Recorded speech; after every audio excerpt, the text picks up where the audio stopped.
Thank you very much. Buenos días. Me llamo Yazad Dalal. Y lo siento, yo no parlo español, so I will have to speak to you in English. I'm with Oracle Corporation. My job here is to lead our go-to-market strategy for Oracle Cloud HCM, which is our HR software in the cloud.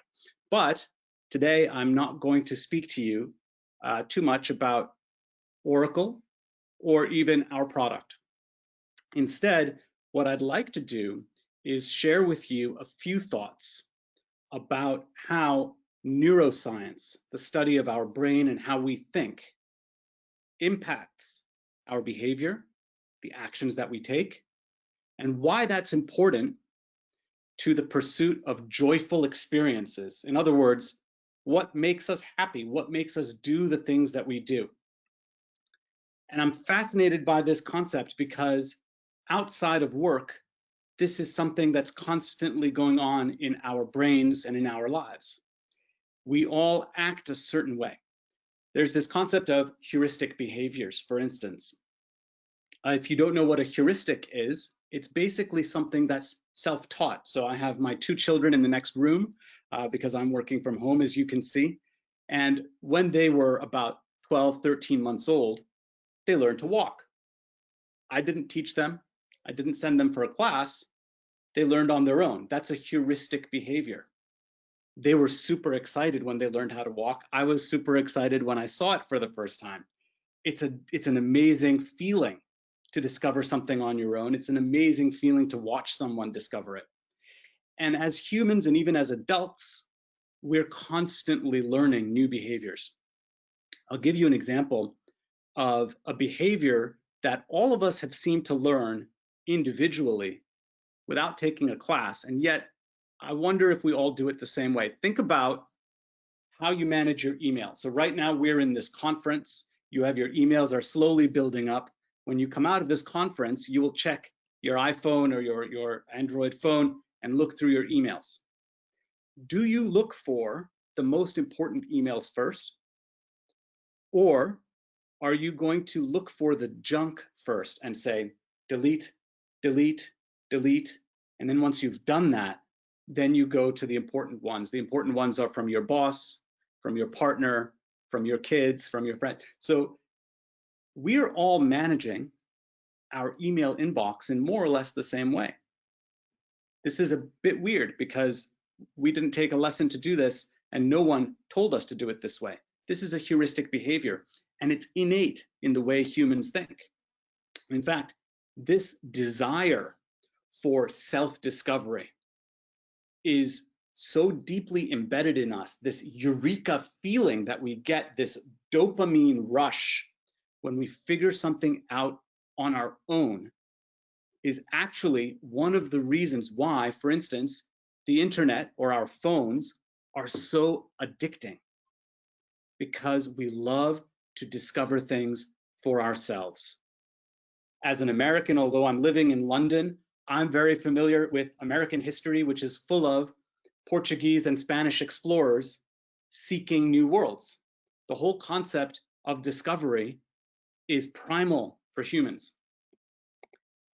And that is what all of the major technology companies, consumer technology companies, have figured out. They have figured out how to get us hooked, addicted to that rush of dopamine when we discover something for ourselves. If you take a look at the top websites in the world, this data is a bit old, but more or less it stayed the same. What do these companies have in common? Google, search for everything. Facebook, search for your friends. YouTube, search for videos. Baidu is the biggest search engine in China. Yahoo, search for content. Amazon, search for things to buy. Wikipedia, search for knowledge, and on and on. In fact, some of these are just messaging apps, but we still use the search function to explore them. What these companies have figured out is that we love to figure things out for ourselves. In fact, on this list, the one that makes the most money is Google. What do you know about Google? When you ask it a question, it doesn't give you the answer. When you ask Google a question, it gives you 25 possible answers. And in fact, it'll say, here's 25 links out of 250,000. And when we don't find what we're looking for, who do we blame? We don't blame Google. Tell me if you recognize this feeling. You type something in, you don't see what you were looking for, and you say, oh man, I must have put in the wrong search. I'm not as smart as Google. I did it wrong. I blame myself. And when I do find what I'm looking for, I congratulate myself.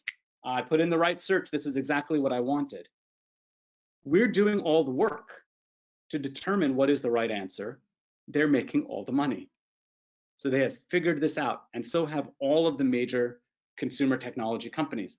And of course, as you know, once we have made those searches, those companies now start optimizing us for advertising, and they constantly will reach out to us to see whether they can monetize what we were looking for.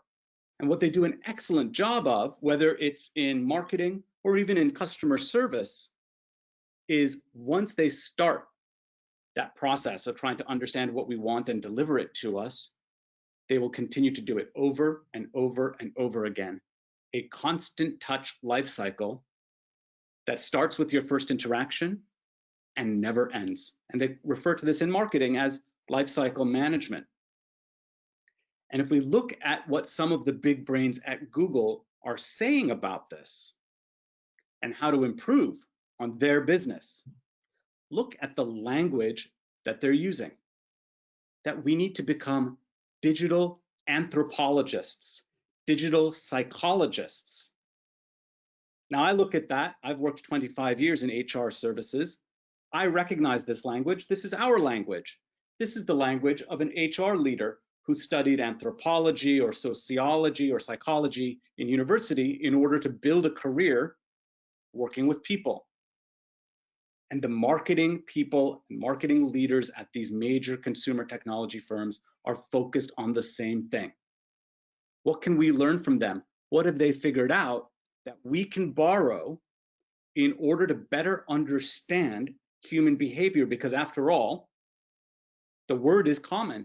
Human resources and human behavior go hand in hand. Ultimately, as HR leaders, we are responsible for making sure that the people who work for our companies are working at their optimum ability. We want to make sure they don't get burned out. We want to make sure that they're the most productive. We want to make sure that they stay longer, that we keep our best people. How do we get inside their brains? If you remember back to maybe you took a psychology course in school or in university, there were all of these different models about how to get inside someone's brain. There was Maslow's hierarchy of needs. Then there's Alderfer's theory called ERG, all of these different approaches, and they've been around for a really long time. I don't know if you're familiar, there's a gentleman named David Rock, an American who founded something called the Neuro Leadership Institute in the US. And he is doing a tremendous amount of work on this intersection between psychology and leadership.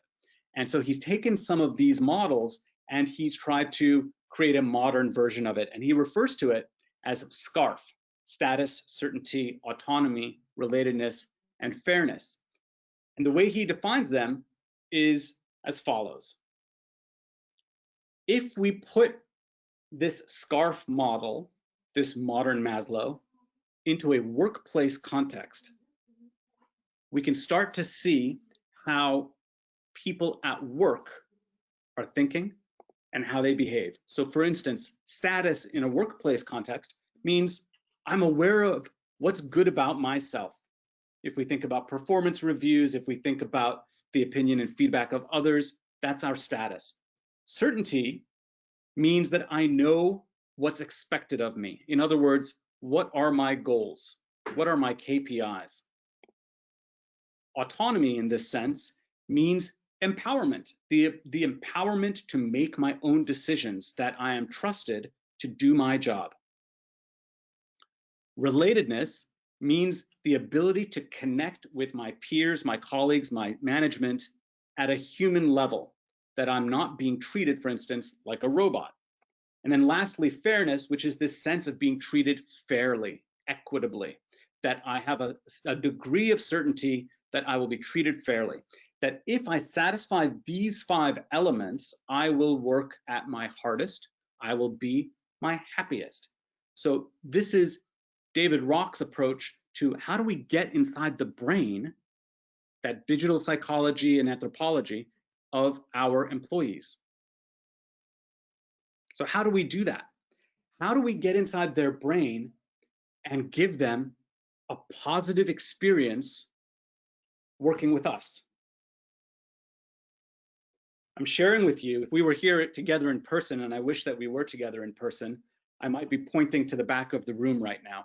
I'm sharing with you one of the oldest technologies on Earth, the door.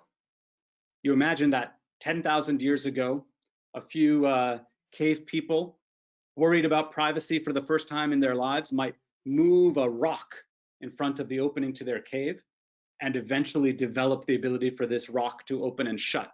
It's a pretty ancient technology.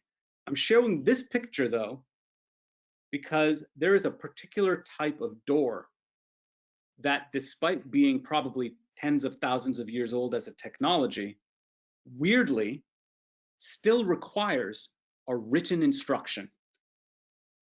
Do you know what doors I'm talking about? These are the doors that you find in a lot of institutional buildings where it does not have a visible hinge.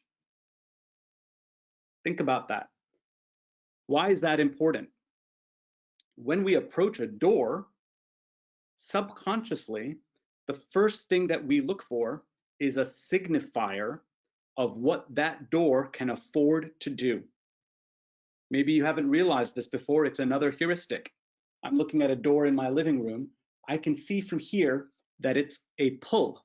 How do I know that? Because I can see the hinges. If I do not see hinges, I imagine that it's a push. But these types of doors, the hinges are hidden.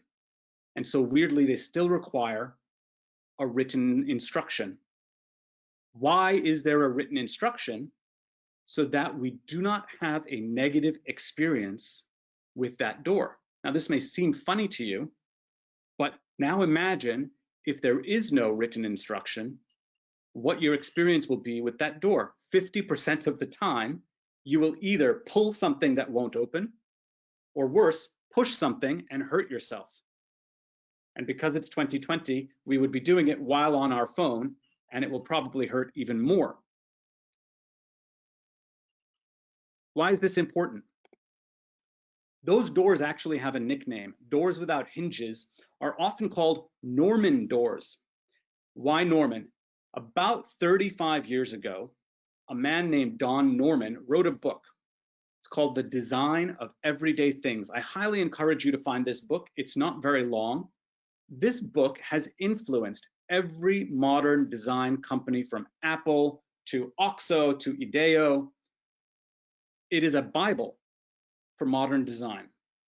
And Don Norman uses these doors as an example of a process that needs to be more pleasant, and that the way to design processes that are optimal in their enjoyment is through something called experience design. That, in other words, we should focus on delivering quality and enjoyment of the total experience, even if it's simply walking through a door.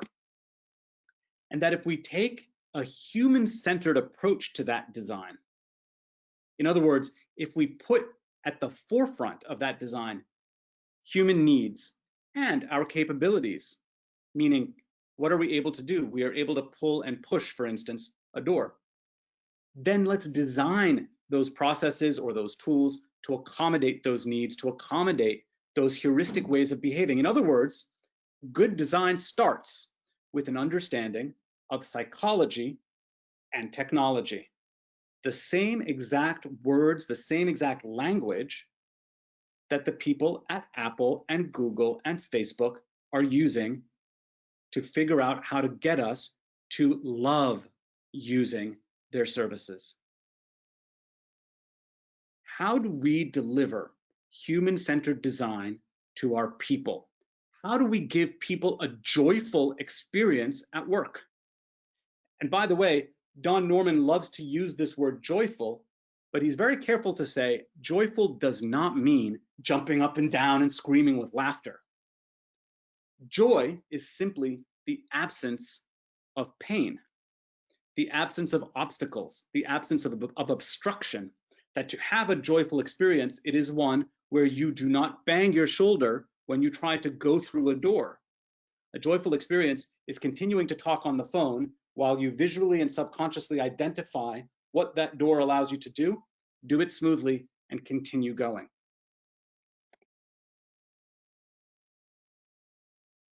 As humans, we love to discover these things on our own.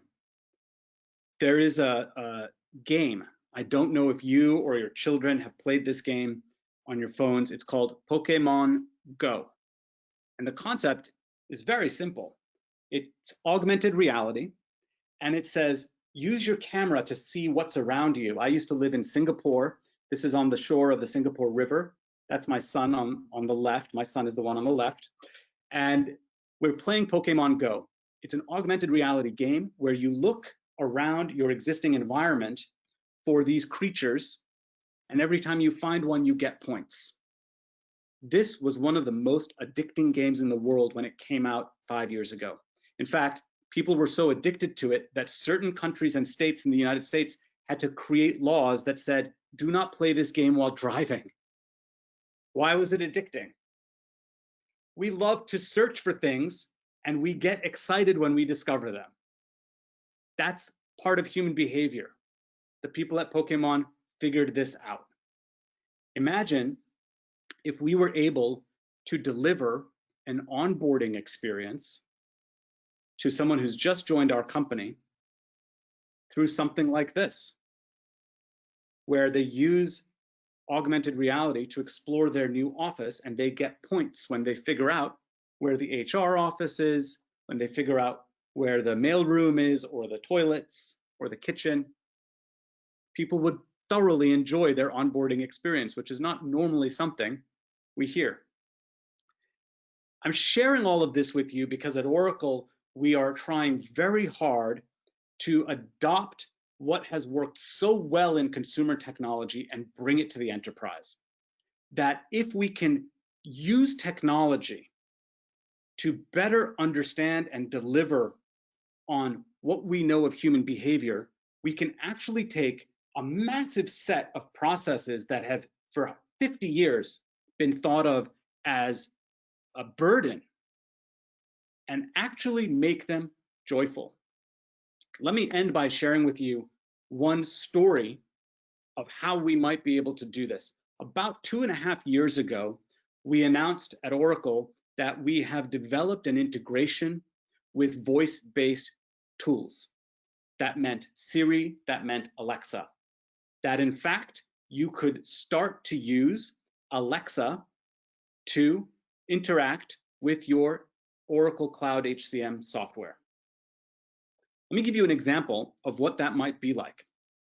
Imagine that you are a female employee of your company and you have some really good news. You've discovered that you're pregnant and you need to interact with your HR software. You need to find out a few things and you need to share a few things. So you pick up your phone and you say, Alexa, I'm pregnant. Now, hopefully, if we've built in the right empathy in Alexa, she'll start with congratulations.